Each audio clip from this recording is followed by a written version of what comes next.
جو میں سب 2 سال سے کتنا عرصہ ہو گیا ہوگا، مئی سے لے کر اب تک عرصہ، وہ تو انہوں نے جیلیں کاٹ لی ہیں میرے خیال ہے. عام طور پر اگر کسی نے کوئی دھنگا مشتی کی ہوگی تو اتنی سزائی ملتی ہے اس کو. تو اس پروسیس کا کوئی اینڈ ریزلٹ بھی تو ہونا چاہیے کہ کہاں جا کے کنکلوڈ ہونا. ابھی تو اوپن اینڈیڈ ہی نظر آتا ہے. دیکھیں کوئی کنکلوڈ کرنا چاہتا ہی نہیں ہے. بنیادی طور پہ اگر کنکلوژن کی طرف ہوتا تو جس سے آپ نے پن پوائنٹ کیا تھا، آپ پکڑ کے لوگوں کو وکٹمائز نہ کرتے. مطلب اس کی چھوٹی چھوٹی مثالیں موجود ہیں.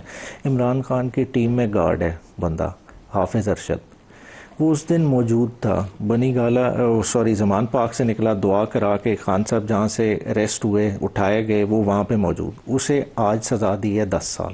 کس قانون قاعدے کے تحت دی ہے؟ افضال عظیم پہاٹ ایک وکیل ہے، اسے اس سے پچھلے راؤنڈ میں 10 سال سزا دی. وہ اس دن 9 مئی کو عمران خان صاحب کے ساتھ موجود تھا. 9 مئی سے لے کے 12 مئی تک جب تک خان صاحب رہا نہیں ہوئے وہ یہیں رہا. آپ نے کس قانون قاعدے کے تحت سزا دی؟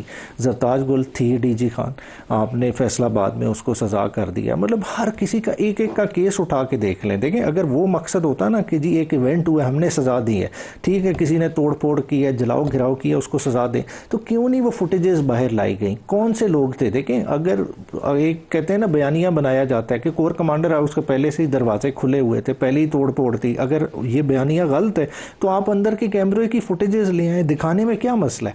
مگر نہیں دکھائی جاتی. خان صاحب بار بار اس چیز کو کیوں کرتے ہیں؟ اس دن وہ نکلے ہیں 9 سے پہلے، ان کی کیا سٹیٹمنٹ ہے کہ مجھے پتا ہے آپ نے گرفتار کرنا ہے، اگر گرفتار کرنا ہے کوئی وارنٹ ہے مجھے دکھا دیں.